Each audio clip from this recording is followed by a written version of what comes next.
Yo, what's up? What's going on? What's good, everyone, man? We are here. We are live with the Midweek Report. Yo, what's happening, everybody, man? We just checking in here for July 9th, 2025 here. Yo, just trying to see about, getting this thing going here for this particular Midweek Report because at least live here on, what is it, over on my side, there is a good amount of rain going down. You know what I'm saying? I'm just looking over. It's like a good amount of rain going down here. You know what I mean? And we just have a lot to talk about here. A lot of topics to talk about. We do have an invited special guest here, so we're trying to get them to join in to talk about their fight that happened last month that was over in Norfolk, and then also talk about a few more things that are in the plans for them here later on down the line. But of course, with this week, there's a lot going down this week, especially over in New York City. We've had, what is it today? We had the open workouts for the Ring 3, right? And we also had the press conference for Taylor Serrano 3. So a lot of things to kind of go over in reference to that, because like earlier in the day, there was like some news had been, dropped, and I wanted to see about following up on that, because that kind of, threw a few fight fans for a loop. You know what I mean? When it came to one fight that is part of the Ring 3 card, you know what I mean? So thing about it is like we wanted to kind of go over those few fights here, at least try to do this in depth or whatever it was.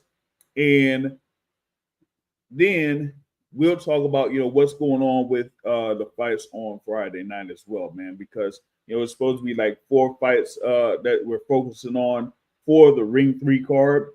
But, there's also a couple of more fights that's on it.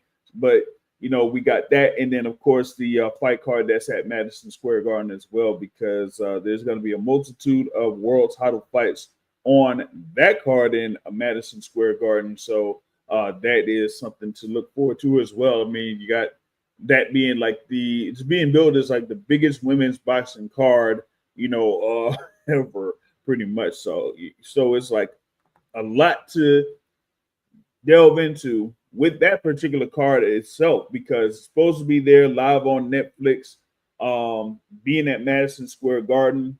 Of course, that was the site for the first bout between Katie Taylor and Amanda Serrano. So that is something there to look forward to.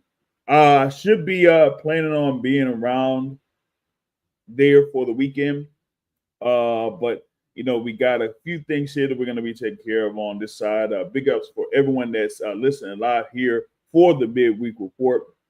Because we got like a multitude of topics to talk about, as I was mentioning, and had the conversation with the former WBC featherweight champion, Mr. Gary Russell Jr. That was yesterday. But they also had a conference call today that involved Gary Russell Jr. as he goes into his upcoming bout. That's going to be July 19th there. So it's going to be his first bout back since his fight against Mark Magsayo.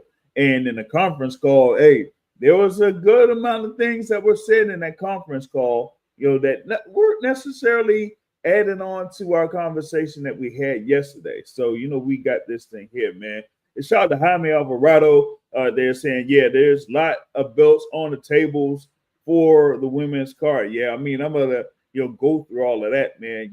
That is a bunch of fights there. With like started off with I try to see if our special guest is able to get on, right? So of course you got there in the main event, Katie Taylor versus Amanda Serrano there, the third bout. That's going to be for the undisputed super lightweight titles. And then in the co-feature bout, you got the undisputed super featherweight champion there in Alicia Baumgartner against Jennifer Miranda, right? But then you got, and this to me is going to be the fight, right? In the super middleweight division, you're going to have Savannah Marshall and Shadeja Green, and that's going to be for the WBO and IBF super middleweight titles, right? And then you got Ellie Scottney having an IBF and WBO super bantamweight titles against WBC champion there, Yamileth Mercado, right? And then you got Shanika Johnson and Sharetta Metcalf there for the undisputed bantamweight titles. Now, Shanika Johnson wasn't the originally scheduled opponent. I think it was Dina Thorslin that was supposed to be fighting Sharetta Metcalf, but Dina Thorslin is having a baby and stuff like that. So I don't know how they had the whole thing work out with having a fight that was signed, but Dina Thorslin is basically pregnant. Like, I don't know how that worked out. You know what I mean? But hey, we still got a solid fight there in that bantamweight division with Sharetta Metcalf. And the thing is, going from the workouts that happened yesterday, that was at the Oculus at World Trade Center. I thought that was a pretty good backdrop for that workout, right? They had the thing there with at least here for that particular fight, Sharetta Metcalf, right? So Sharetta Metcalf was the one that was there, solid, and is in the mix here for the fight. Dina Thorslin was the original opponent, but now that isn't the case, and we had the thing there, of course, with Shanika Johnson being billed as as they say, the replacement opponent of sorts, right? But here you got it to the billing where it has Shanika Johnson first, not Sharetta Metcalf. So it should have been Sharetta Metcalf versus Shanika Johnson. And I think that, Metcalf had been really bothered by that. You know what I mean? So she's going to have a little bit of added motivation here for this particular bout. And, of course, there with Sharetta Metcalf, if y'all follow, the boxing YouTube channels and things like that, of course, you have as they're training there, right? Christine, if you've heard of In the Ring with Christine, and of course the Women Crushing It Wednesdays, right? She's the host of Women Crushing It Wednesdays, of course, with Nika and Crystal, right? But she's out there in New York City, and she is there in the corner with Sharetta Metcalf. So, number of things to look out for in that particular bout. I think that is going to be a very good bout as well. And then you also are going to have an interim title fight in the super lightweight division, interim WBC championship, as you're going to have Chantel Cameron, who defeated Katie Taylor, right? Then going up against Jessica Kamara, right? And the thing is, it's funny because you got Chantel Cameron that had the initial win against Katie Taylor. Then in a rematch, Katie Taylor won.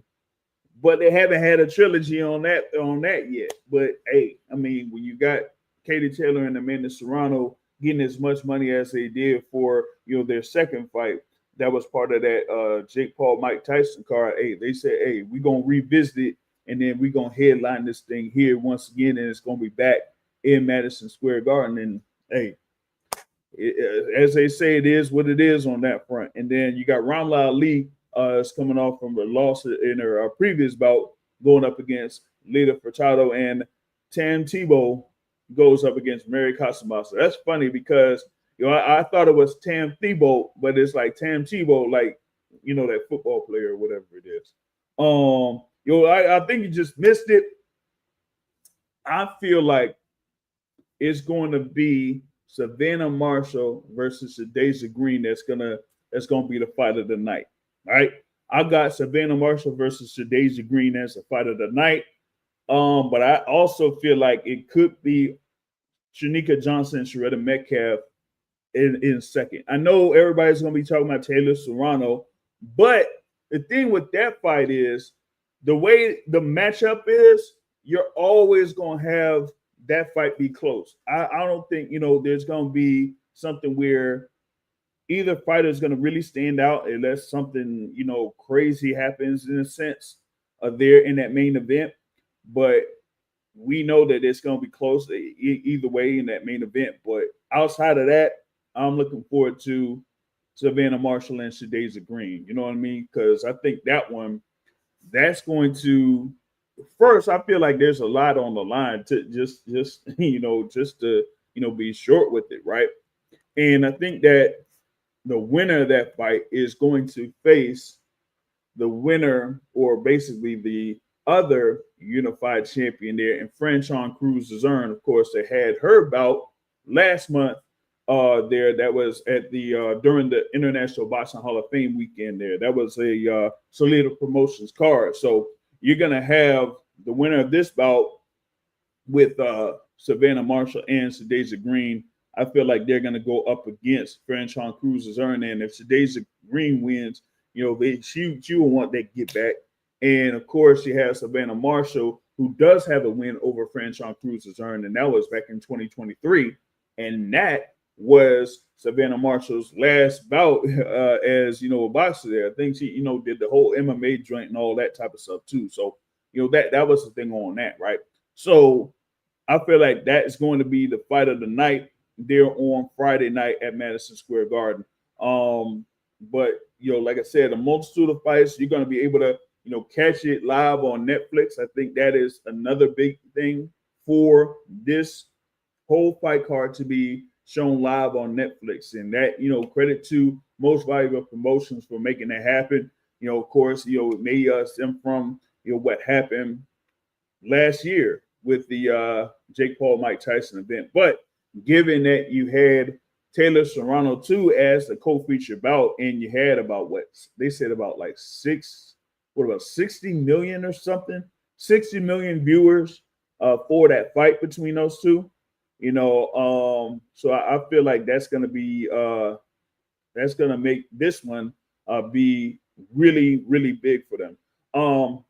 That's like a follow-up question there. Given that you had Taylor Serrano 2 part of that Jake Paul Mike Tyson card, that was the catapult to having this be a headline bout, all women's card, and then present it to Netflix and say, hey, we got this and we want to showcase these fighters. And Netflix is like, okay, cool, we with it, we all in with it. So I feel like, given that you have enough promotion for this fight card, for this main event, I think that you're going to get that type of viewership. I don't know if it's going to, I don't think it's going to clearly surpass what happened with Taylor and Serrano in their second fight, but I think the numbers will be floating around that 60 million or so, so it'd be like 50, 55, 60 million viewers at one particular point. But I don't know if it does that, then you might still have them issues, because remember, when you had that fight take place, there was still a little bit of connection issues that people couldn't, really go through and watch the fight, without a little bit of skips here, skips there, whatnot. So we got to see like how that goes here for what's coming up Friday night. But I liked how they had executed the whole thing there with the workouts. You know what I mean? It wasn't quite like how you have what's going on with Ring 3, which I'll talk about a little bit later. But to have it be in that public setting, that kind of like boosts interest, not just with fight fans, but those that may be sports fans, or maybe just don't know what's going on, particularly over at Madison Square Garden on Friday. They'll be like, hey, what's going on here? I'm walking through the Oculus. I'm trying to get to the train station. You know what I mean? I'm trying to get home from work or something, or I got something. I was shopping. You know what I mean? Over at the Oculus. Stop by Zara's or whatever store they got, like H&M or something. I know they got an H&M over there, man. I done been out there a couple of times over there in Manhattan. But if you like walking, through that whole place, and then you got a whole bunch of commotion going on, and don't necessarily know what's going on, then you see like there's a ring.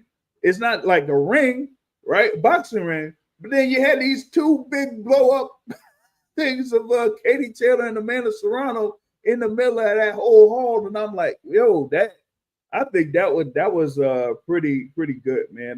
If I was out there, I probably would have tried to get a good picture, a good shot of that whole scene with the ring on like one side, and then the backdrop would have Katie Taylor and Amanda Serrano, those two big blow balloons or whatever it was in the background. So, I have to see like how that kind of sorts itself out.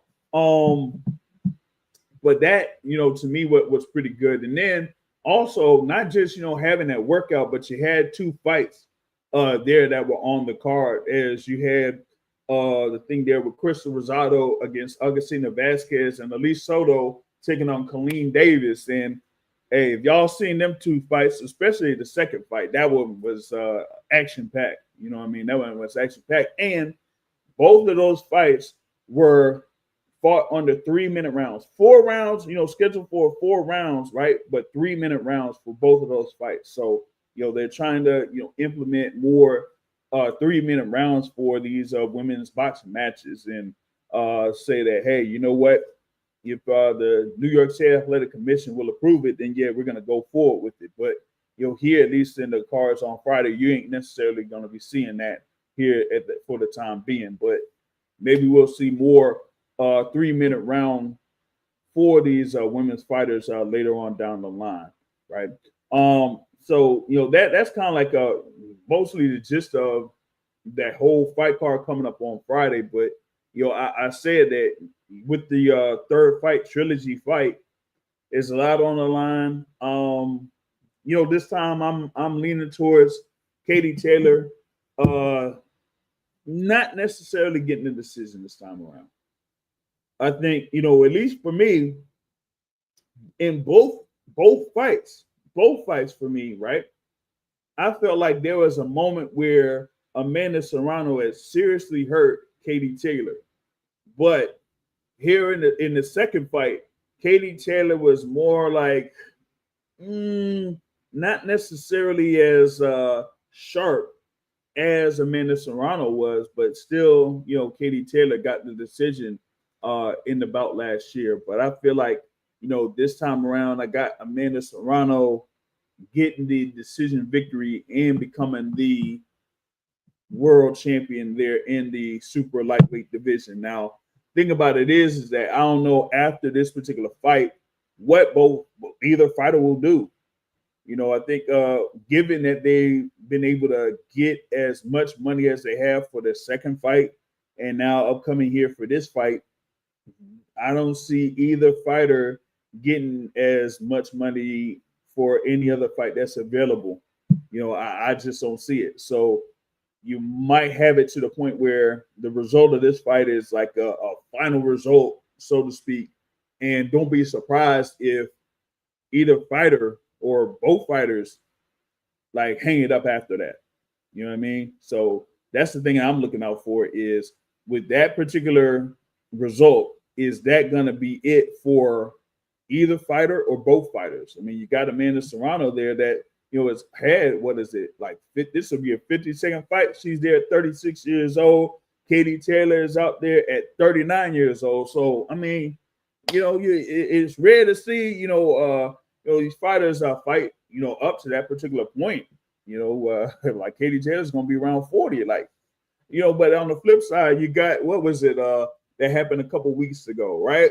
Holly Holm, at the flip side, Holly Holm is there like, 43 years old, came back after like 12 years out of being in the boxing ring. And she was able to come back on that MVP card a couple weekends ago in Anaheim, California, and almost scored like a shutout decision win. So, hey, that kind of tells you that, hey, maybe you could still compete there and probably good at a high level there well past, your 40s. You know what I mean? So, I mean, we'll see. But I just feel like with the amount of money that's been behind these two fighters fighting each other, that I don't think the money and the interest would be there with either fighter against someone else there that competes at the super lightweight division, even if it's Chantel Cameron against Katie Taylor for a third time. So, we'll see how this goes. We'll see how this goes. But, the other thing there, like I said, with the co-feature bout, it is with, Alicia Baumgartner. And with her, this is like, her first fight under Most Valuable Promotions had been signed through Amanda Serrano and Jake Paul going up against Jennifer Miranda. You got Jennifer Miranda there undefeated, 12-0, right? But I mean, a lot of the fights there in Spain, no one like anywhere close to the competition that Lisa Baumgartner is faced there. And I think it's more of like it could be more of a showcase fight there for Lisa Baumgartner. And I found it also interesting, right? That you had Alicia Baumgartner out there in the public workouts, and yep, she's been doing workout in Texas there with Coach Derek James. Now we know what happened with Derek James in May of this year with being on the corner of Ryan Garcia. But I don't think that there's going to be as they say, an upset here on this co-feature bout for that. So I got to figure out how to see what would be next here for Alicia Baumgartner. I think that she could either continue to defend those titles there in the super featherweight division or try her luck there in the lightweight division, because I see that the super featherweight division shouldn't be just being I don't think it's like that much out there for as super featherweight, particularly if she wants to look for those big fights. Here with this bout against Miranda, right? If you go on the box rec, they have both of them rated like number 1 and number 2. And if you see like a number of the other fighters that are listed there in that super featherweight division, yeah, there isn't much star power, so to speak, from 130 pounds. So that kind of like makes it to the point where I don't know, maybe Baumgartner tries to go after fights in the the lightweight division, or maybe even the super lightweight division. Who knows? So that's why I say like with that co-feature bout, I think that's there to kind of have Baumgartner as a as a showcase, because remember the fight before that is going to be Savannah Marshall versus Shadasia Green, and I think there's a lot on the line with that one, right? Because here with Savannah Marshall, as I mentioned, had a extended layoff there from the boxing ring after winning against Franchon Cruz-Azern. And on the flip side, you had Shadasia Green, who lost to Franchon Cruz-Azern, but won a couple of fights.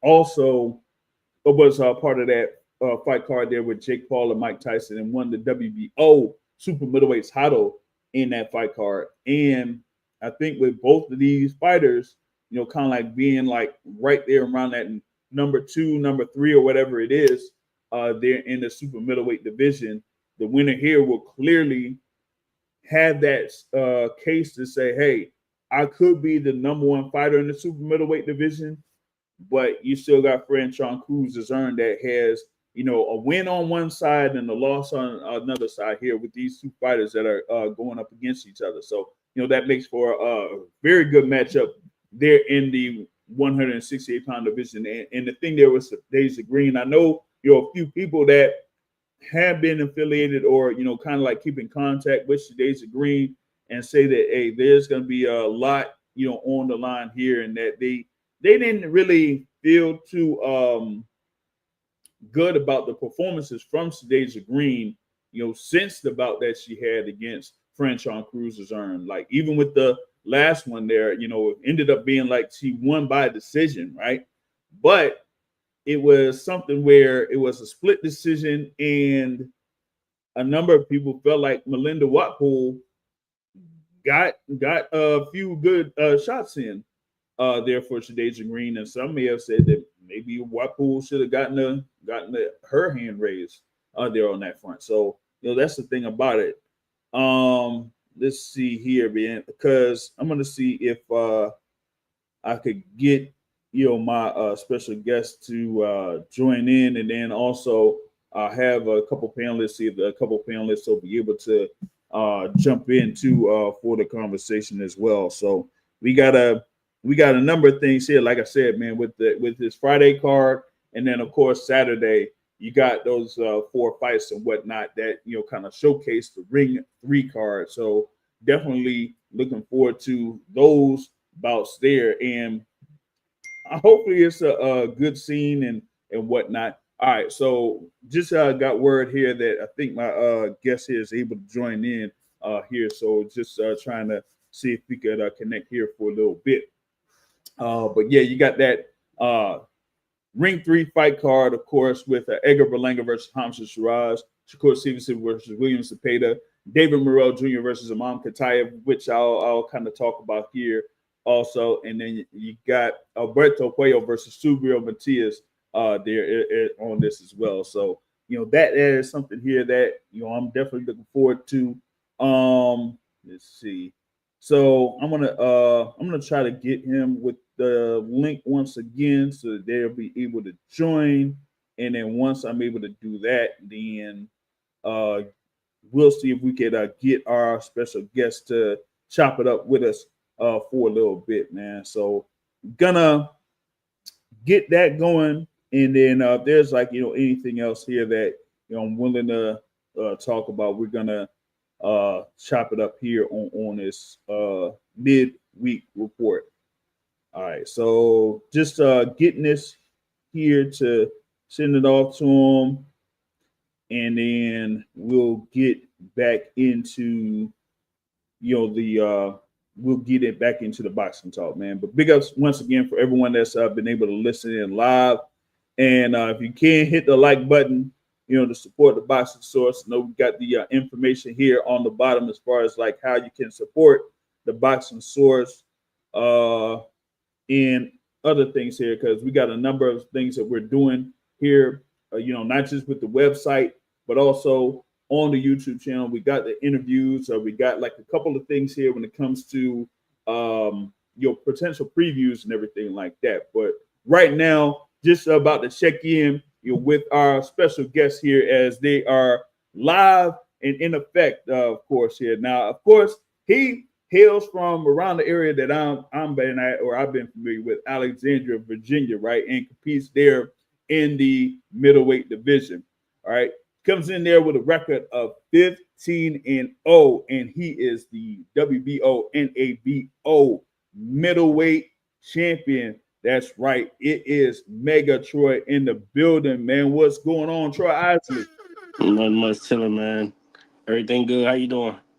All good, man. All good. Just checking in with you, catching up. I know that we had the fight there last month against Etoundi William at Norfolk, Virginia, man. You were able to score that unanimous decision win there to defend that NABO middleweight championship and keep up there within the WBO rankings, man. So how did you feel about having that fight and going through those 10 rounds with Etoundi William? I felt like he was awkward. He had long arms. But you know what I'm saying? I feel like, we got the job done. We got a dub, and we moved up in the WBO. So, you know what I'm saying? So we on to the next. Word, for sure, man. And I know, of course, you're there with Coach Bomac, Brian McIntyre, and over the course of that fight, I kind of see you there in the corner with them. What was like a couple of key things that he was looking at and told you in between rounds against Etoundi William? He was telling me don't. He told me to like do it like a throwaway jab. You know what I'm saying? So Etoundi could commit. Um, he told me, he told me to step to him, towards the end of the fight. And he could see we both saw this, but from the beginning of the fight, he was starting from downstairs. He wasn't trying to hit me upstairs. He was starting, jabs, downstairs, stuff like that. And Word. also after I'm punching, don't bounce back up. After I'm punching, like don't bounce back up right in front of the guy. Stay in rhythm, keep your head moving and stuff like that. But the dude arms was so long. He don't usually have a range like other fighters I fight. You know what I'm saying? They usually like 72, like 73. So he had a 79. So Mm. at the range where I was at, where I could be at with other fighters, where I was safe at. You know what I'm saying? He'd catch me with a little pop shot, right hand, or something like that. Yeah, it's almost to the point where you got to properly gauge where he could be able to land and kind of catch and shoot or try to duck and move in and out. You know what I mean? In order to get within range of him and score the shot. So you're able to do that and get that unanimous decision win, and it was a good performance there. Like I said, was 8 rounds to 2 there on that front because in most cases like there was not much action there coming from Etoundi William there, but like you said, I mean you did have that reach, so you had to properly gauge where he was able to throw, and then once you got into range, take advantage of that and land a lot of punches there on that front. Would you say that was like one of the bouts that you've had so far in your career where you had to make the most adjustments, or was it something there where it was like a couple of rounds once you found out like what you could do against them, then you just control the pace against them? Uh, I mean, I mean, he's a good fighter. He's a good fighter. Um, I want to say, because he wasn't really throwing that much. He wasn't really throwing that much, and he wasn't really. He was throwing. He was throwing more than Tyler Howard, but Mm. he was trying. He was still trying to counter. He was still being a little cautious. So yeah. Yeah, it was like something there to kind of like deal with, and I know you've been doing your preparation out there in Las Vegas. You kind of like you said, what was it like? You moved over that way. Yeah. So like, how is it? Because of course, as I mentioned there, you've been around the Alexandria area. You got the gyms that's been in Alexandria, and then just making that cross country trip over to Las Vegas. And of course, you have a multitude of gyms there in Las Vegas to work on and work with, but also being based around the top ranked gym. So how is it to like get all that work because all of those fighters being around there in Las Vegas? It's cool. It's cool. You're getting different looks. You're getting different styles. So, come fight time, you ready for whatever. You know what I'm saying? You ready to make different type of adjustments. And you know what I'm saying? When it come, next fight after that, you know what I'm saying? You may got a sparring partner. You may think, or I could use this guy, you know what I'm saying, for this style or something like that later on down the line. So it's cool. And then you make friendships, you make partnerships, hey, you sparring, you know what I'm saying, hit me up whenever you need work, stuff like that. So it's cool. And then you can go to fights. It's a fight town, so you know what I'm saying, it's kind of like the mecca of boxing, so it's good to be out there. Yeah, yeah. I Of mean, it course, means you know what I'm saying, yeah. yeah, they got things jumping off over there next week. So of course you got that big event out there next week, things like that. But of course, that with you competing in the middleweight division, as I said, the NABO middleweight champion. Currently, right now, they have you ranked number 4 in the WBO. I gotta wait like at least until next week to see if they have new rankings there for middleweight. They got Zanabek I there think that's as a champ. new. I think I was number 6 before the fight, but I think that's Okay. new. But yeah. Yeah, because they got you there at number 4, and I know they got like a few other fighters there, like ranked above you, with Zinnebeck as a world champion. But Yeah. I had seen one thing there as far as like on social media that you were interested in a fight with another middleweight contender. Now I seen him in action in March over in Orlando, and that's Austin Ammo Williams. There, we Yeah. had this fight, against Patrice Bolney over in Orlando. I got the decision win in that one. But that you against him there in the middleweight division, that would be a really good matchup there. So like, where Yeah. did you like have him as like in your sights as far as like your radar to say, hey, you know what, I want to fight this guy right here. Well, we got a little history. We fought in the amateurs. I beat him in the amateurs, and then I don't know. He just kind of made up a lie or something like that. Like say he was like number 1 or something like that. But we kind of got a little bit of history. We got into like a little scuffle back in 2020 in Houston and stuff like that. So he had like kind of blocked me on Instagram and all that. So I kind of thought it was weak and stuff like that. But I feel like it's a good fight. You know what I'm saying? So I feel like that's a fight that may happen.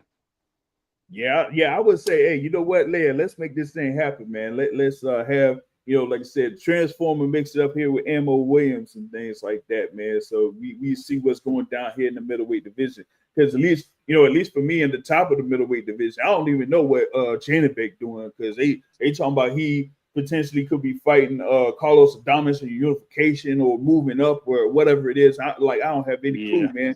They need to do something with these belts, though. You know what I mean? And you there, being around that top 5 in the WBO, you like, hey, you know what? I'm pretty much a couple steps closer to fighting for that world title, man. So they gotta do something. No, You know what I mean? for sure. We there. 1 or 2 more fights for sure. Yeah, no doubt, man. And, of course, you had the experience there. Of course, your last couple fights being there at the Scope Arena in Norfolk, man. But of course, you had arrangements like you have a whole busload of 2 buses, coming down from or Alexandria and things like that to come see you. But we got to figure out how we could make Troy Isley have a fight like right here in DC area, man. We got to do something, man. I don't know how we could make that happen, but we got to see if we can arrange that, here. We're gonna make it happen, man. After I win the title, it's gonna happen. Word. We gotta see the Transformer there in action here in the DC MGM area. Yeah, exactly. Perfect.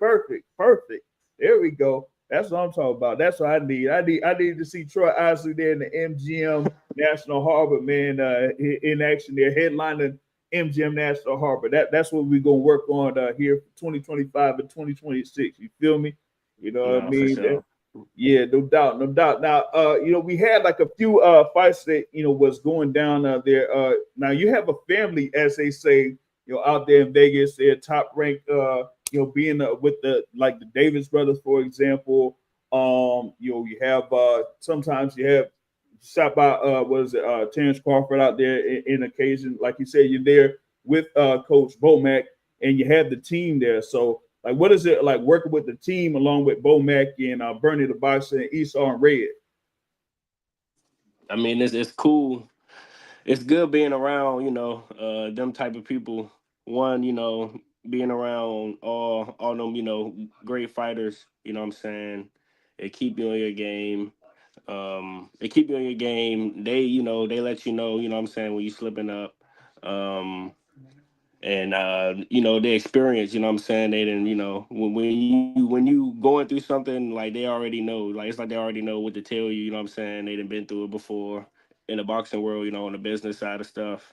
And they got a great system. They know what they're doing. Word. Yeah, it's whether they're there in Vegas, sometimes they be over in like Colorado Springs or over in Nebraska and things like that. They have that whole unit. But we work out every day. Workouts be every day. Monday, Wednesday, Friday. Wake up in the morning like 8 o'clock. SSC, and then boxing. A very, if we got groups, sometimes you'll come in a set of groups, but you can come in around like 3, 4, 5 p.m. for boxing. On Tuesday, Thursday, Saturday is spar in the morning. Then we got like sprints, so we might run in the afternoon. But on Wednesday, we got swimming in the morning. Then we got boxing. We got boxing in the afternoon, and then after the boxing, we got a workout circuit after the boxing. So like another form of conditioning, basically. A whole 3 rounds of yeah, not 3 rounds, but like you got to go around the Like stations 3 rounds. sets, basically Yeah, 3 sets of joints. yeah. So yeah. Yeah. I mean, because I was gonna say something like you said. I think it was like Tuesday or something like that, where you be running. And I know, like out there in Vegas, man, at least outside the at least the Top Rank gym, for example, right? You got like all of those little warehouses and stuff, but you be like running through there and all that, and you got the the pavement, man. I know that's like absolutely crazy, especially. Nah, for sure. I'd rather do my sprints on the treadmill for sure. The treadmill and the track. Yeah. The track. Yeah, man. Yeah. Shout out to 2 Cents in the building. What's going on? What's going down, man? We are here with the Transformer Troy Isley. Like I said, the WBO NABO middleweight champion, undefeated. And we look at the, like I said, we looking to have Troy Isley first off become world champion, and then have a fight at the MGM National Harbor. We gonna be working on that. We gonna be working on that for For sure, man. sure. It's gonna happen. Yeah. So we had the joints there in Norfolk, and as you were talking about there with the bout against Etoundi William and things like that. To have those couple of bouts there at the scope, that was something because I was there. What it was like ringside basically for both fights. Yeah, I was there ringside for both fights, and to see their performing, be in action and stuff like that, be able to properly execute. That was something right there, man. And as I was mentioning with having Coach Bomack, there's been multi-time trainer of the year. Like he's able to properly guide you with those fights and the different styles that you go up against. But of course, you had that extensive amateur background, the Olympics and everything like that, national championships. So like seeing these styles here in the pros, is it like something where I guess with the case of Etoundi William, maybe it was like a little bit rare, but outside of that, you kind of like seen all of those styles before, right? It was rare. It was rare, but I feel like I seen them before in the amateur, so I know how to win against it. I know what to do, to get the victory. Yeah. Word, for sure, man. And that's the thing, man. For me, it's more about being able to see these different styles, but be able to properly adapt to those styles and still be able to get the win because you never know like who you'll be able to match up against later on down the line, whether it's somebody that has that type of reach or maybe is a southpaw. How you be able to work against a southpaw and try to be able to have the I'm right cool. position. I'm cool.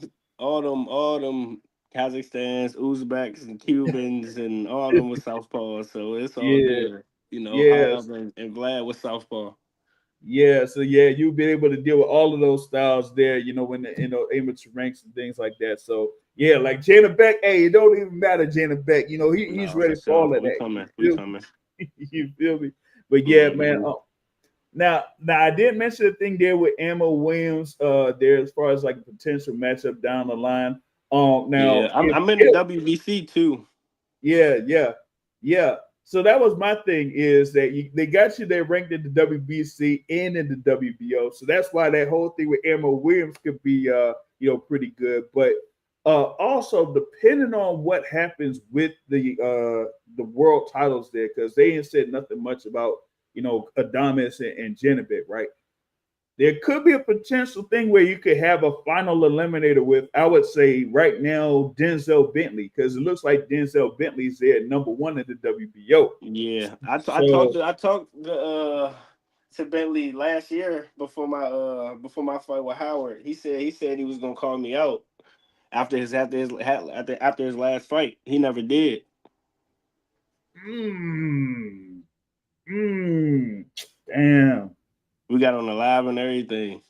But Oh, but shit. That's an interesting fight. I love to go to the UK, build that fan base. They love boxing over there, so I love to do that. oh yeah, Get that fight. But I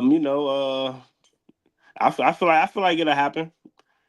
I feel like it'll happen soon. I heard talks. Well, I don't know. I be hearing a bunch of talks, but I think they did say. Well, it was on Twitter. They was like he's supposed to be doing like a rematch with Jennebeck, but for sure, I don't know what they're gonna do with the belt. But yeah, I love to get a title eliminator. With that.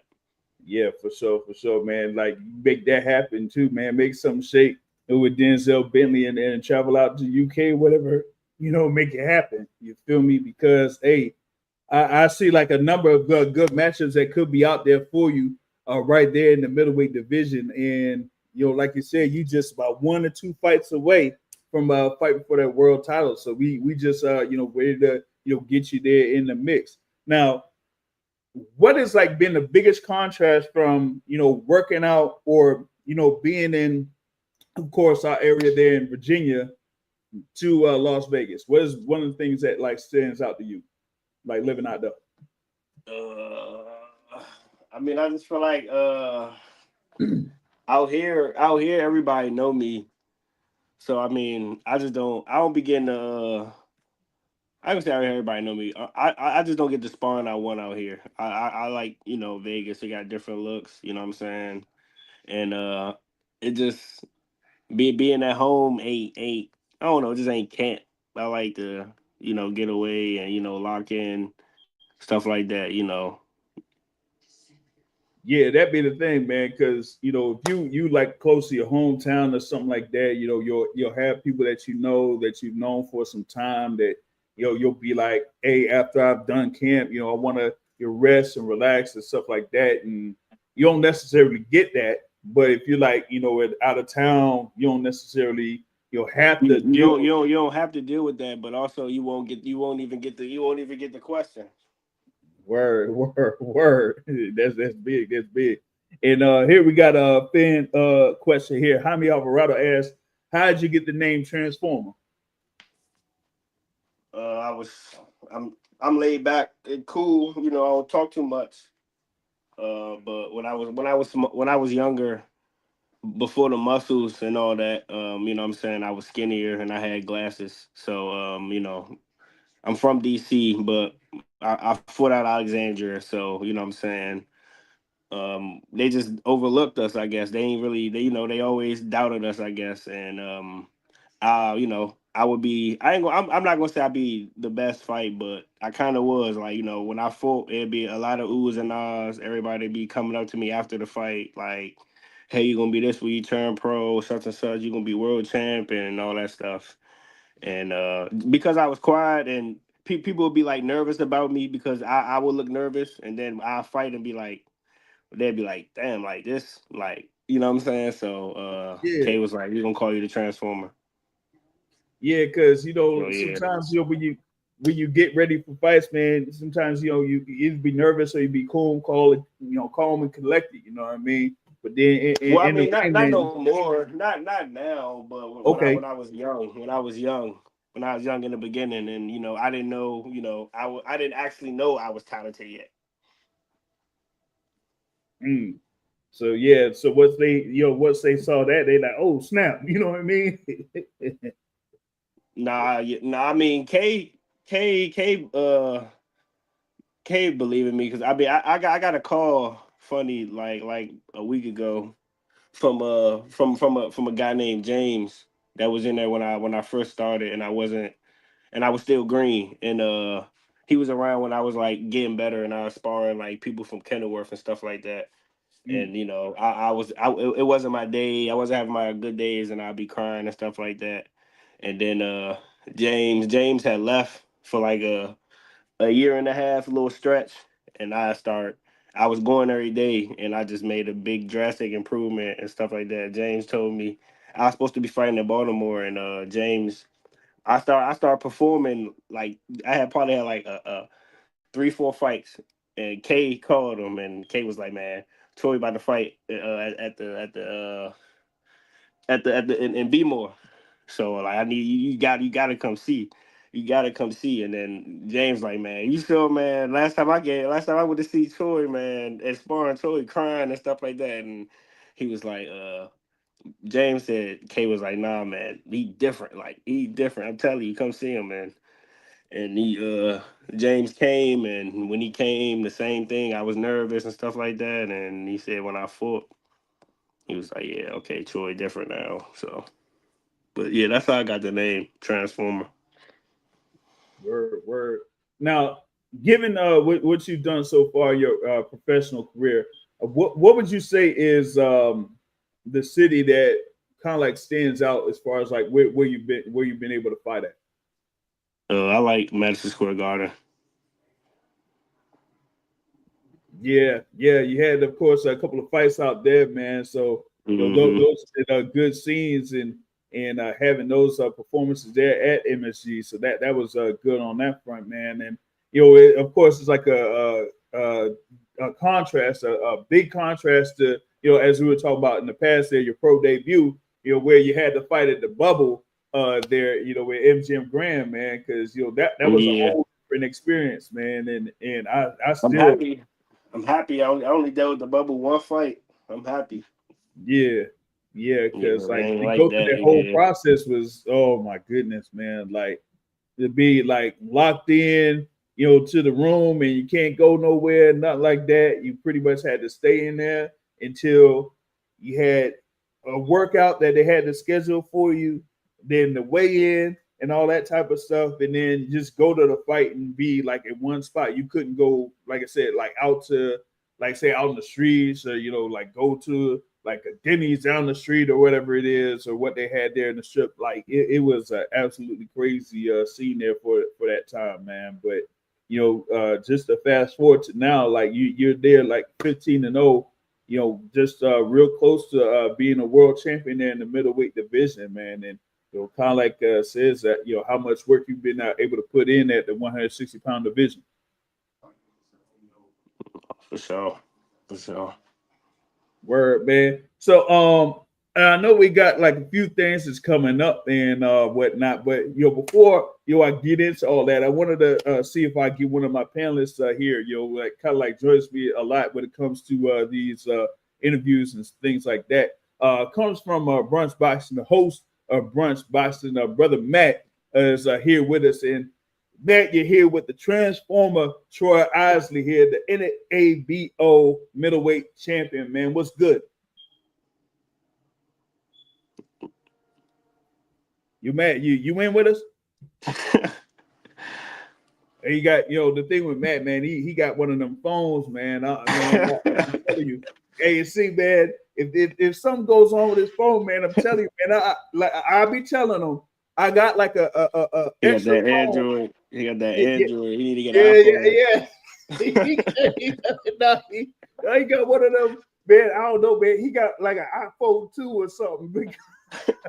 He got one of them old jokes. Yeah, he got one of them old joints, man. Like, hey, sometimes it be good and sometimes it don't. You know what I mean? But he does host those Twitter spaces there with Brunch Boxing, and sometimes with that it looks like the phone be like all good 100%, but then on everything else it just be malfunctioning and stuff like that. So I don't know.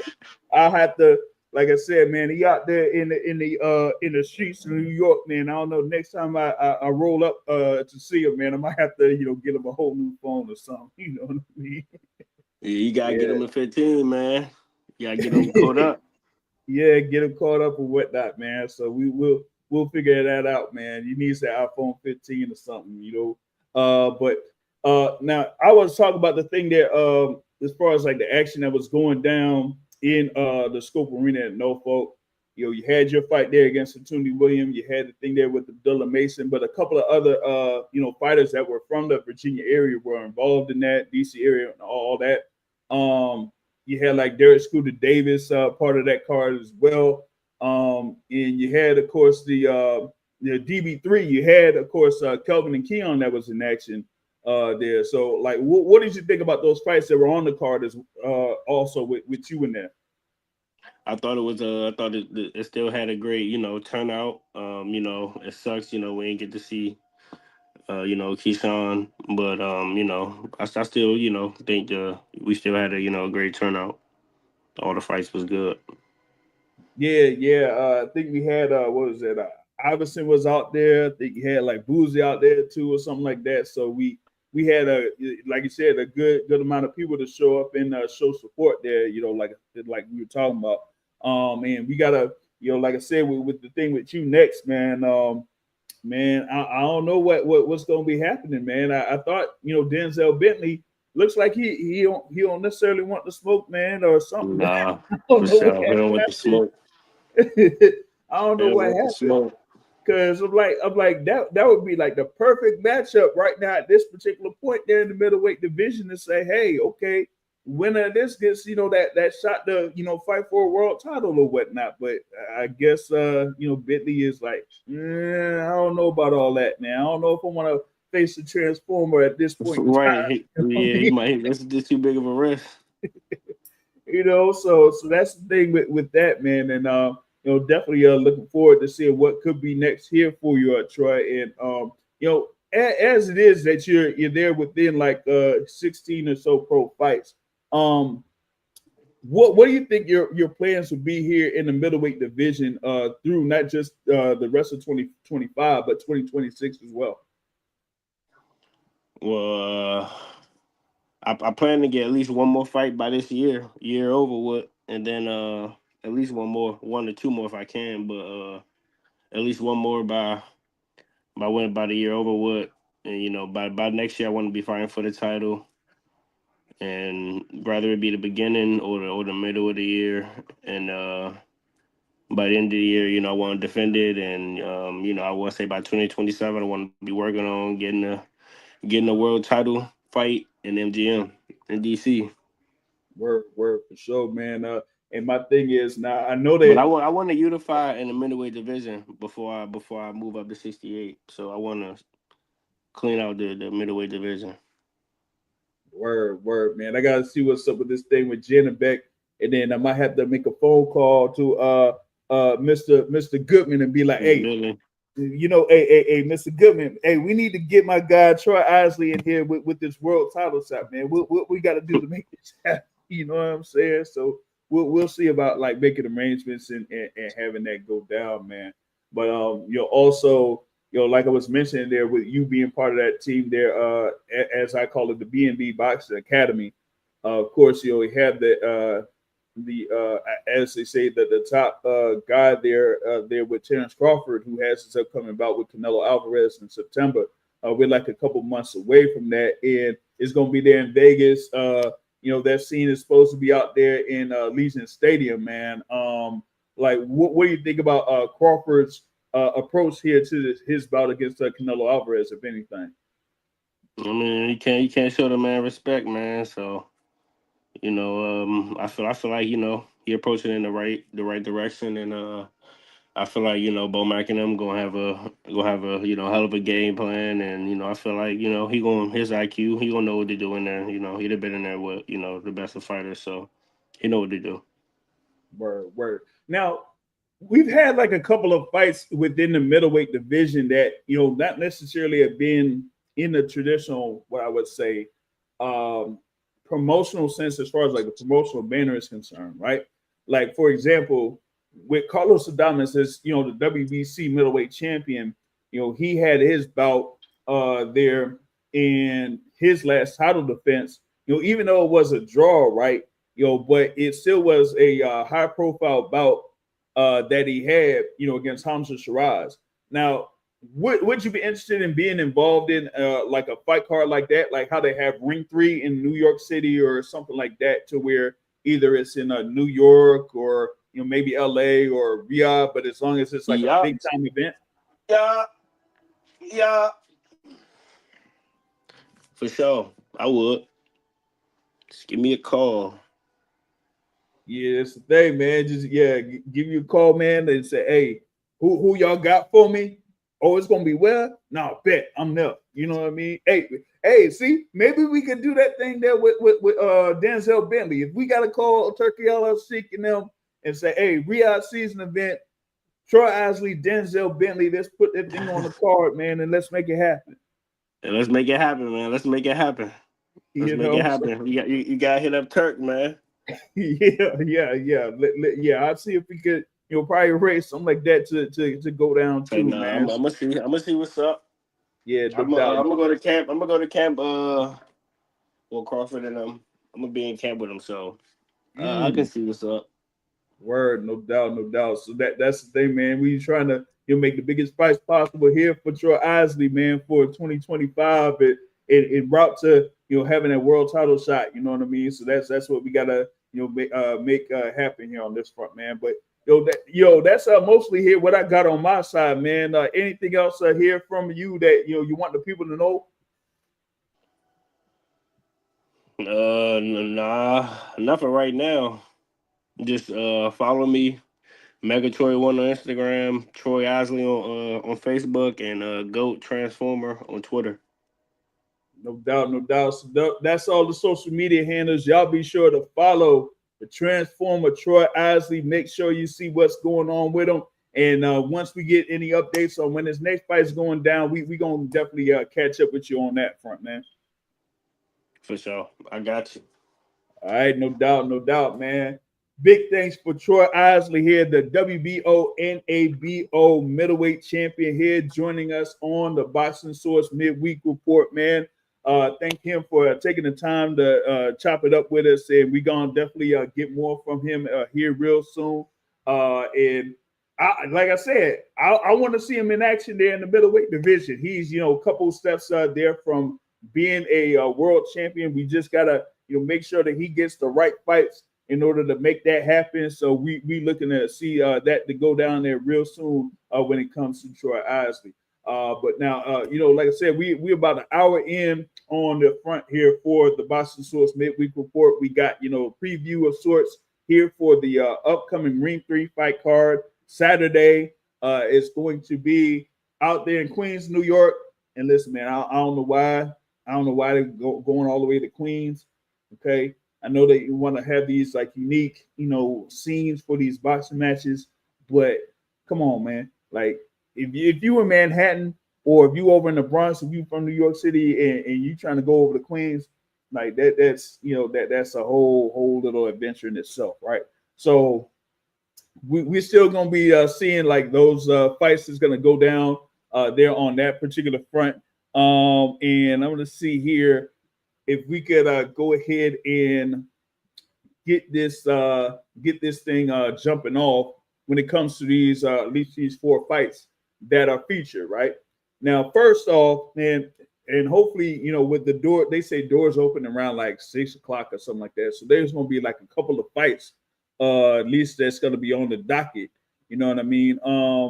And with that being said, right, the first bout that they have featured is in that light heavyweight division, and that is David Morrell Jr.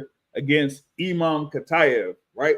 And we had like some news like of sorts earlier when it came to this particular bout, and it seemed like people were going off as far as like what's happening here and things like that, because they had heard something in reference to Imam Katayev, right?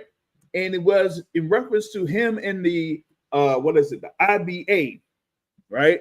And that he had tested positive or whatever for legal substance or whatnot, and that was like from some time back, right? But then it was like nobody really kind of talked about it until recently, and I'm like, hold up, why is this becoming a story here right now? But that was the thing, and it was like something from the IBA, and I want to see if I could go ahead and pull this up here because he had a statement from Katayev's promoter there, Eye of the Tiger Promotion. So I want to see here if I could go ahead and pull this up, right? Because if you go on Eye of the Tiger Promotions, right, it'll say something in reference to that, right? So I'm gonna see if I can pull it up here on the Instagram and whatnot. So I'm gonna go ahead and share the screen here. So got this here. This is through Eye of the Tiger Promotions Instagram page, and it should say something about like the official statement there on behalf of Imam Katayev, right? And it says there, got it, whether it's just in French or whatever it is, merci beaucoup, whatever, right? But they also have it here in English. All right, here we go. It says, Imam Katayev was deeply surprised and shocked to learn of the result of the out-of-competition doping test conducted by the ITA, or whatever it is, in April of 2024. He categorically denies ever knowingly or voluntarily ingesting any prohibited substance. Imam remains fully committed to proving that he is a clean athlete, as he has consistently demonstrated throughout his career. Since April 2024, he has submitted 4 negative test results from VADA, the RACJ, and RUSADA. Is from Russia or whatever it is, right? He is also a voluntary participant in the WBC's clean boxing program, reflecting his firm commitment to a clean and fair sport. No further comments will be made on this matter. And they have these return results from VADA on June 10th, or as of June 10th. And it says from the collection date on May 27th that his results are negative. And here from June 30th, the test off of June 18th was negative. So I wanted to see here if I could go to the rankings of let's see, what is it? The WBC. All right, yeah. So WBC, trying to put this up here. It has David Morrell there at number 2, and it has Imam Katayev there at number 8. Now, of course, with the WBC, you do have the whole thing with the clean boxing program. In order for you to be a world champion and rank within the top 15, you have to register within the clean boxing program. So if the WBC had Imam Katayev there within the top 15 of the rankings, then at the very least, he was going through VADA testing and things like that. So, and it shows there within that either Tiger Instagram page. You could go there on Instagram and you could see it that they had those results from VADA that say that he came back negative on 2 separate occasions. Now, of course, they did have the public workout here today. I think it was at the Hard Rock over in Manhattan or whatever it was. I had to go ahead and check it out because they're supposed to have all the events there for Ring 3 at the Hard Rock in Times Square. Yeah, so you had the workouts there. You had, of course, the grand arrivals there yesterday, workouts there today. You got the final press conference there tomorrow, and you got a ceremonial weigh-in on July 11th. So, I mean, you had all of that stuff going on, but we see here, as long as Katayev was rated within the top 15, he had to be registered within the clean boxing program and have those tests within the voluntary anti-doping agency. And yeah, I know that's what VADA is, but still, you have to register. You have to go through that process in order to go through that. But it was something there that was kind of like a story earlier today. Now I was on with Claymore Rain earlier today, and we had this stuff where it was kind of put out as far as Imam Katayev, having this test and all this type of stuff, in that the fight could potentially be scrapped. So me being a journalist, trying to confirm things here and there, I had to get information from at least the trainer of David Morrell Jr. and Coach Ronnie Shields, and contacted Coach Ronnie, there as it was about 30 minutes before the open workouts were supposed to be starting out there at the Hard Rock, right? And he said, yeah, as of that particular time, everything was good to go. You had David Morrell out there, working out and stuff like that. So you're gonna have this fight unless if there's anything. And up to this point, where were we at? 8:38 p.m. Eastern time. We haven't seen anything else that says anything different. I don't see anything different, right? So for right now, that's what we got going on. For that first bout, that's supposed to be part of that 4-fight card today feature there in this whole thing. Because do you see anything here on Ring Magazine? Hold on, let me see here. I mean, you got Ring Magazine. Look, this is what's going on. You had the whole things with the workouts and stuff like that. And I don't see anything here yet, right? So there you go, right? So with that being said, that fight looks like it's still supposed to be going on and going down. And, we got more things here that's going to be in the works for that particular fight. But even with the whole backdrop of that particular matchup, the odds really were leaning towards David Morrell Jr. in this. Of course, he's coming off of his fight against David Benavidez. That was February 1st in Las Vegas. Imam Katayev is undefeated. I think it was 10-0 with 9 wins by way of knockout, but nowhere near the competition level that David Morrell Jr. has been facing. To be fair with you, I think this one is how David Morrell Jr. was fighting guys that were highly experienced when he was 3-0 and 4-0 in the super middleweight division. They had a lot of fights, but maybe they were either most of those fights were in a certain location, a certain country or whatever it is, or they may have been a kind of a contender of sorts, but weren't necessarily able to get near the top of the division there at super middleweight. So when David Morrell Jr. was starting off his career at super middleweight, he was facing those guys and beating up those guys there, without no problem. So outside of the fight that he's had against David Benavidez, a lot of these bouts that he's had have been, pretty much either blowouts or, something where he just had a clear decision win over his opponent. So I feel like this is something where you get another example of that against Imam Katayev. Katayev is like a heavy hitter, but I don't think like he necessarily has the range to get to David Morrell Jr. David Morrell is there listed at 6'1". Imam Katayev is listed at 5'10 and a half there. And, with David Morrell, of course, he's like, a boxer puncher, of course, has a Cuban background. And then also being there with Coach Ronnie Shields, that's been able to, work in a lot of the power game here to implement what he's been doing. Like I said, in the super middleweight division, now in the light heavyweight division, I, clearly favor David Morrell Jr. in this right now. Yeah, I know that we have the weekly show here with Coach Ronnie Shields, but just giving the tail of the tape and looking at what Imam Katayev has been doing, I don't know if he's going to have the proper movement or enough movement to keep up with David Morrell Jr. there in the ring, right? So you do have that, and then next up, you're going to have the WBC Super Lightweight title on the line.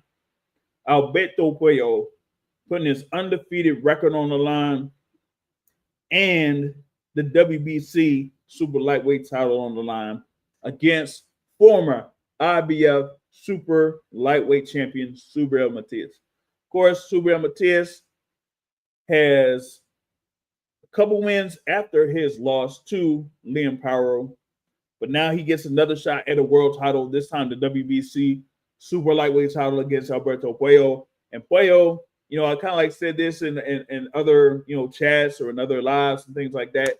It looks like Alberto Puello be like the king of split decisions. You know what I mean? Because, of course, he got, the split decision win against Bakr Akhmadov. He got the split decision over Gary Antoine Russell. He had the split decision win over Sandor Martin in March of this year. That was a fight that kind of surprised me because I thought that fight was, aesthetically, I thought it was going to be a bad matchup, but it ended up being a good action matchup there. But it ends up, that was a very close and good matchup.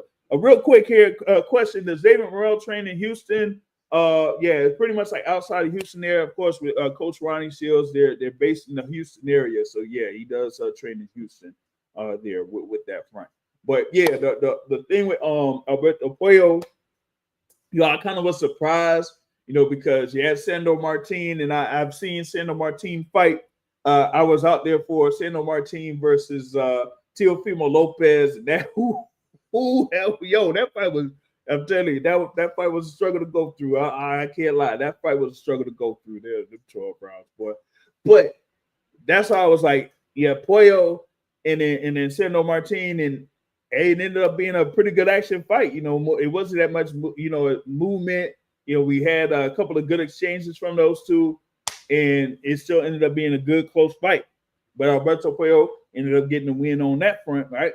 And now here he is against Subriel Matias, who has a record of 22 wins, 2 losses there. And all 22 of his wins were by way of knockout. And the thing with Subriel Matias is that he is someone that, has like that style that he don't necessarily need to like do a bob and weave, but he just makes sure that he's trying to get within range so that he is able to, land his punches in. It's like every one of those punches hurt then when it comes to Subriel Matias. And he's able to eventually break down his opponent. Now, the thing with Alberto Puello is that, he had like a fight, for example, there against Gary Antoine Russell. But Gary Antoine Russell, he was able to get to Alberto Puello in the first half of the bout. It was just like those last few rounds, you kind of seen, Puello kind of catch Gary Antoine Russell at times and was able to properly use the jab too from his southpaw stance and ended up getting the decision on that front. But of course, here on this particular YouTube channel, we have a whole bunch of interviews here, when it comes to the Russells.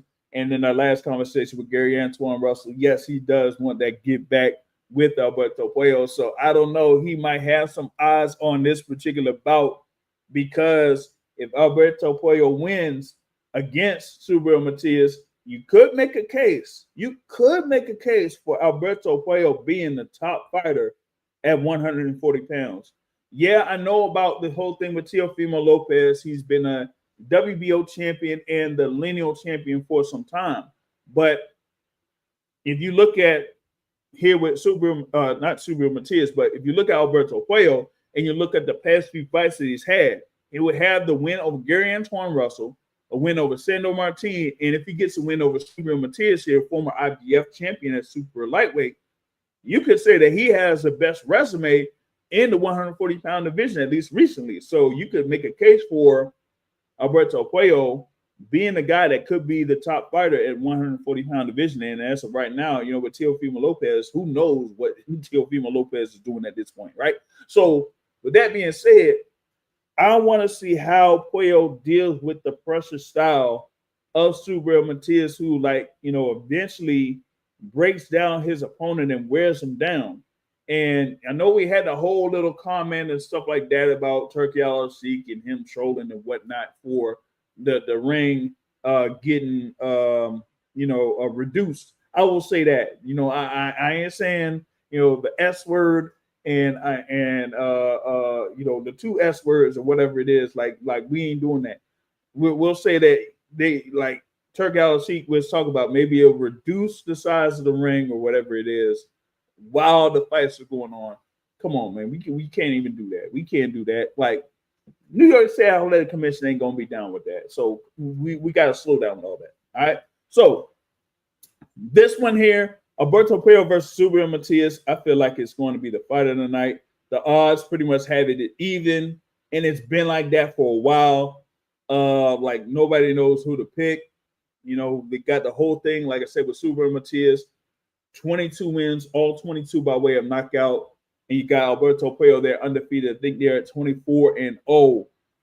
And 10 of those wins by way of knockout. But as I said, he's able to get through with these split decisions, man. I don't know. If he gets another split decision here against Subriel Matias, man, you got to call him a split decision king. You have to. He got to be the undisputed split decision king or something. I don't know, man. But that should be the one of the fights that you really should focus on here, as far as like a matchup being like very, very close. Now, this other one here, that's the co-feature bout. You would think, given the rankings that both of them have in the lightweight division, that it should be close, but the odds have it 10-1 in favor of Shakur Stevenson as he defends that WBC lightweight title against William Zepeda. Both of them undefeated. Stevenson at 23-0. William Zepeda at 33-0. William Zepeda having that style as far as like throwing a lot of punches over the course of the round. Yes, he's had as much as 120 or so punches on average in a round in one of his fights. But Shakur Stevenson is listed as one of the fighters that has the best plus-minus ratio as far as like being able to connect on his punches percentage-wise and being able to have his opponents miss their punches. So it's going to be a good matchup of contrasting styles. For me, with William Zepeda being the taller fighter, having a longer reach, you would think that he would kind of pose a little bit of a threat here for Shakur Stevenson. But I don't think with his style, like he's too flat-footed for Shakur Stevenson, in that he would have to be like stationary, flat-footed, and then be able to throw punches. And then if Stevenson is like out of the the line of sight, like you would have William Zepeda probably like shift over, like at one of those rotate jigs. You would have to shift over and start over again, and then go after Shakur Stevenson, you know. And it's gonna be something, because here you got this rare occasion of southpaw versus southpaw. So I like to see how this one turns out as well, because you're having these two southpaws here on this matchup. That's going to make it for a interesting encounter here. Now, The thing about it is with both of them, having a strong hand as a right hand, have the thing there with the jab. And I think here with Zepeda, he's going to try to throw that jab as many times as possible. And the thing about it is with Shakur Stevenson, he's more of a guy that just gauges movement. If he feels like he's either too close to you, he'll take like a mini step back, either a mini step back or 2 steps back, and you'll be out of range, and then he'll make you reset. Now, the thing is with William Zepeda, being a taller fighter and a longer reach, will he be able to be active with that jab and be able to tag or try to get to Shakur Stevenson? You got to be able to land on Shakur Stevenson, not necessarily score, but just land. It could be in the arm, it could be in the shoulder, it could be on the elbow, on the hip, something. You got to be able to land. You know what I mean? So that's the thing about it. Jaime Alvarado, shout out to you, man. He says he thinks that Shakur hands will be an issue and a target. That is also one of the stories here for this upcoming bout. Yes, Shakur Stevenson had his win over Josh Padley on February 22nd of this year in his last bout. And, of course, it was supposed to be him versus Floyd Schofield Jr., but, the whole Schofield Jr. thing there, is what it is on that. But in Shakur Stevenson's fight against Josh Padley, that was one of the stories there because it was his first fight back after, fighting last July, pretty much was a year ago against Artem Hartunian, right? And then after that bout, he was supposed to have a fight that was scheduled for the fall of last year, but ended up being scrapped because he had the surgery in his hand. So when he came back in February, that was one of the major stories. And, even with that, you could see some signs that he wasn't fully back when it came to using both hands, but he was still able to stop Josh Padley in that. Now, here against a William Zepeda that has the amount of activity that he has on average per round, how is Shakur Stevenson going to be able to adapt to that? Okay. Now, I did mention this earlier today, and I'll bring it up here. You have Shakur Stevenson or whatnot. And the thing with Showtime Sean Porter talking about Shakur Stevenson, he was saying that Shakur Stevenson had a multitude of sparring partners where he was able to adapt to what that sparring partner was doing, nullify that, and have them not being able to fight like that anymore. You know what I mean? So thing about it is like, is Shakur Stevenson going to do the same thing here with William Zepeda? You know what I mean? And I feel like that's going to happen.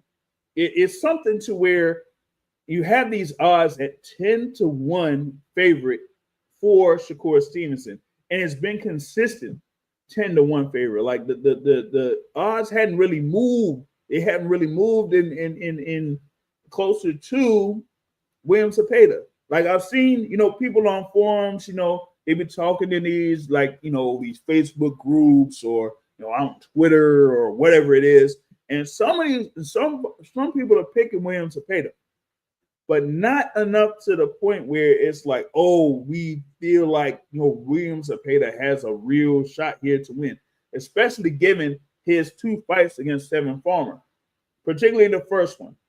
Like I said, I feel like Tevin Farmer won that first fight. They should have gave him that win. Just be real, they should have gave him that win.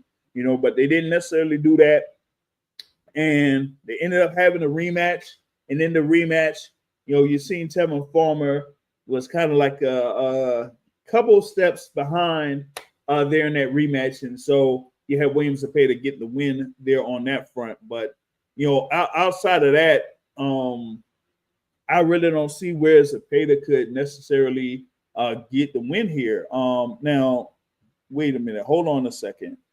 Now I had seen the thing on the odds for this fight, Stevenson versus Zepeda, and a lot of the money lines have it at 10-1 for Shakur Stevenson, and had like Zepeda around a 6-1 underdog. Now I'm looking here on DraftKings, and it says like Shakur Stevenson is now up to 12-1 favorite and Williams Zepeda at 7-1 as an underdog. That is, that's kind of something there, right at this point. So I feel like it's going to be more of a case of, at least to me, what I was saying for this fight ever since the press conference that was out there at Times Square sometime back there. I feel like this is more of about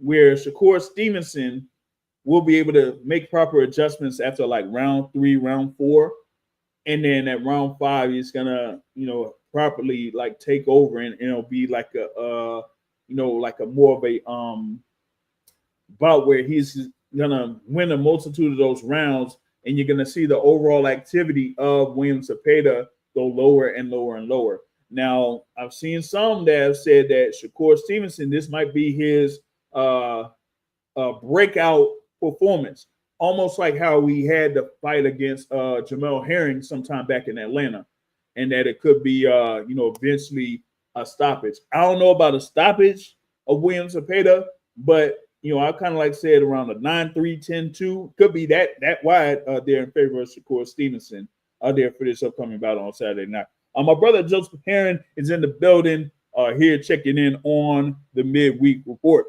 Like I said, I'm having the the previews here for Ring 3. Now I might do like some keys to victory as far as like some bonus content here over the course of Thursday and Friday, but we'll see about that because there's a lot of those like 4 fights there on this card, and then also what may happen here on Friday. So we got to get more into those fights on Friday and on Saturday, and then I might be able to show some keys to victory here on the Boxing Source YouTube channel here during the week.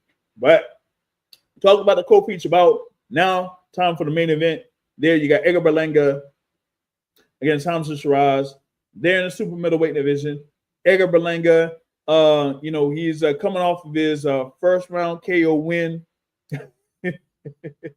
Oh man, and that that one there, I just to be real with y'all, I know that they had Jonathan Gonzalez there as the opponent, but him having a couple of fights in 2024, but he hadn't fought before that until 2014. I'm like, I don't know how they're able to properly sanction this bout, but it ended up happening anyway. And Edgar Berlanga just blew him out, 1 round TKO. Now he's gonna be in the mix with Hamza Shiraz. They're undefeated 21-0-1, right? And he is coming from his WBC title fight against Carlos Adames. They're in the middleweight division that ended up being a draw. A number of people felt like Adames won that fight. I mean, it is what it is. But now you got Hamza Shiraz here competing at 168. Now, the thing about this was you got Hamza Shiraz. It's his first fight around the super middleweight division. And you got Edgar Berlanga, who is a former world title challenger at super middleweight. He had the fight against Canelo. He got knocked down early in the fight. He was able to go 12 rounds. He had like a ticker tape parade or something like that. I don't know. But thing about it is, hold up. We got the thing here with my guy, Joe Herron, of course, who is co-host there for Real Boxing with Coach Ronnie Shields. He says, according to Coach Ronnie, the adverse finding from Imam Katayev just proves that he is who he thought he is. Shout out to Coach Dennis Green, man. Rest in power, Coach Dennis Green. Someone who is not used to competing at the elite level. That's why it's all the way Team Morrell. And yep, they're still going through with the fight. Yep, because they had the whole thing with the VADA testing. As long as Imam Katayev is ranked in the WBC, you do have to register and participate in the clean boxing program. With CBP and VADA, they had those tests with VADA. They put out a couple of the results there from VADA through the Eye of the Tiger management there who handles Imam Katayev. And they said both of those tests are negative. So here you go. That's right, man. The Bears, oh, we thought they were, and we let them off the hook. That's the dude. That's the dude. All right, so back to the whole thing with the main event, right? Edgar Berlanga, right, against Hamza Shiraz, super middleweight, and Edgar Berlanga. He's supposed to be the guy with the top billing. He's supposed to be the guy, of course, is from, as they say, from New York, right? But why is it that on the odds, at least for DraftKings, they got Hamza Shiraz at minus 135 and Edgar Berlanga at plus 110? People don't believe in him. You need more people, okay? They don't believe in you. You need more people. How can you be called the chosen one and people ain't even choosing you to win this fight? Come on, man. What are we doing, man? What are we doing? Come on. What are we doing? So I think here with this, I feel like a number of people feel like Hamza Shiraz is more of a complete fighter when it comes to like overall skill. He has the height there at 6'3" and the reach, and he is more fluent in his punches, right? With Edgar Berlanga, he kind of like focuses on more of landing power shots. Doesn't necessarily work towards getting to those power shots, and that could be a problem here, especially with Hamza Shiraz. Now, also in that fight that Shiraz had against Carlos Adames, he was dealing with an injury of sorts. So now it looks like he should be in full 100% for this Edgar Berlanga fight. And Joe says that Berlanga is as sharp as a marble. Listen, man, I don't know why Berlanga is doing what he's doing here for fight week. This is no different than what he did there in the press conference to open or to talk about Ring 3 sometime back. But then you're seeing in the grand arrivals, Edgar Berlanga was doing the same thing. You see there in the open workouts today, even though we had his son out there, to start things off, he was still on that middle finger U type stuff. You know what I mean? So it almost seems like he's completely overlooking Hamza Shiraz, and he shouldn't do that. He shouldn't do that because he could be in for a rude awakening. Here comes Saturday, and man, you know what? I gotta say, man, I'm looking for Hamza Shiraz to get the win. I'm looking for him to get the win. I don't know I don't see it as a stoppage. I see it as a decision win. I see it as a pretty clean decision win, more of like a an 8-4 type of thing or whatever. But I think you're gonna have it to where Shiraz will build an early lead and then have Berlanga really try to chase Shiraz and try to land a big shot. You know what I mean? What weight do you think Berlanga will be on Fight Night? Good question. Didn't they say something about him like being close to 200 for his fight against Canelo Alvarez? If so, you might see the same thing here for Fight Night against Hamza Shiraz. Like you might see him there around that 190, could be around 195, 200. Of course, there ain't no, unless if I'm mistaken. I know that they said that this may be a WBC eliminator of sorts, but still, like, yeah, I see him being close to around 200. Don't be surprised. Hold on, I gotta see if Joe like completes. It says what leg comes in at over 200 pounds again. He might be toast, man. He might be barbecue chicken. He might be barbecue chicken if that happens here in this upcoming fight, man. But I feel like it's just he's just gonna prolong ass whooping.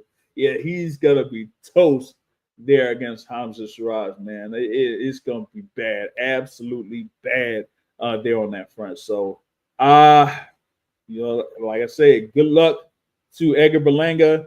I know, like I said, he is supposed to be like hometown of sorts fight, even though he currently resides in Florida. But we'll see how this whole thing goes here for the fights at Louis Armstrong Stadium in Queens, New York. Now, I have heard some stories about that area around Louis Armstrong Stadium in Queens, New York. And I'm just saying, I hope it ain't true, because if it is, man, your boy might have to throw a few blows, outside of the stadium or something. You know what I mean? But we'll see, how things go on that front. But I'll be out there on Saturday night there for those fights. So I'll be able to properly enjoy those fights and things like that. But with that, I mean, that gives you the whole little synopsis of what's going down for that Ring 3 fight card. Like I said, a lot of action there. And also, you know what? With all of the stuff that's going on in New York City, there was something I slept on. Yeah, there was something I slept on. Guess what? Over in Fresno, California, Robots has a whole fight card. Yeah, they have a whole fight card, man. And the thing about it was supposed to have Lester Martinez on that fight card, but he was forced to withdraw from that main event as they had there against Pierre DeBombe due to migraines or whatever it is. But now you're going to have the thing there with Vladimir Hernandez against Francisco Varone as the main event there in the super welterweight division. But, the thing there with Lester Martinez, at least for me, I thought Lester Martinez was kind of, lined up to be part of that September 13th card with Canelo and Crawford, but that's a whole nother story. It says in reference to the venue, it's like the Home Depot Center in Carson, California, tennis facility. Yeah, so there's not a bad seat in the house. Yeah, that Carson, California. Yeah, that venue there, boy. Yeah, that's a real good one. That's like one of my favorite venues there for boxing. Is that one. Like you said, not a bad seat in the house, not one.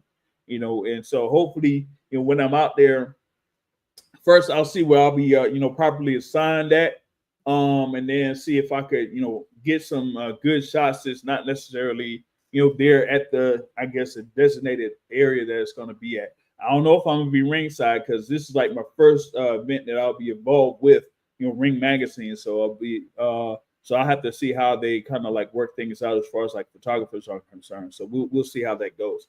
But with that being said, that's what I got here for this particular version of the Midweek Report. Once again, big thanks to the WBO and NABO middleweight champion, the Transformer Troy Isley, being on here with us earlier today. Was very thankful for him to take the time to talk with us here at the Boxing Source. If you haven't been able to catch it live, you'll be able to check it out on the replay here on YouTube. We got a number of things here that's going to be playing here for these next couple of days leading into, what's going on with the fights. Like I said, that the whole fight card at MSG, Friday night, Netflix, and then Saturday, Ring 3 over in Queens, New York. And I did mention the whole thing there with ProBox TV as well. So for those that will be at home, you'll be able to, watch what's going on ProBox, and then the whole thing with Ring 3 or whatever it is. So we got that. And then, of course, the following week, July 19th, a whole bunch of action there. Like I said, over at Wembley Stadium, you got the Star in Frisco, and then you got MGM Grand Garden Arena. So that's like all of the stuff there that we have in store. And if you haven't done so already, we got, the audio call, which was part of the whole thing with Twitter Space with Mr. Gary Russell Jr. I was able to sort it out.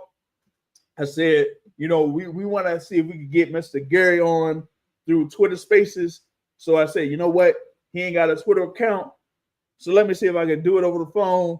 And I was able to work that out. So we'll be able to have that, that audio there. It's available not only on the YouTube channel, but it's also available on Spotify. So you can check that out both on, like I said, YouTube and audio form on Spotify. So we do that, man. Shout out to Joe. Says, dude, great job covering the sport. Hey, listen, I try to, cover the sport as much as possible. I don't, try to say, hey, you know what, I'm too, you know, I'm too big, you know, for somebody, you know what I mean? As long as I have the time, availability, and we can work it out, then, you know, I'll be able to, you know, talk with you or whatnot, you know what I'm saying? So it don't even matter, you know, what level you're at.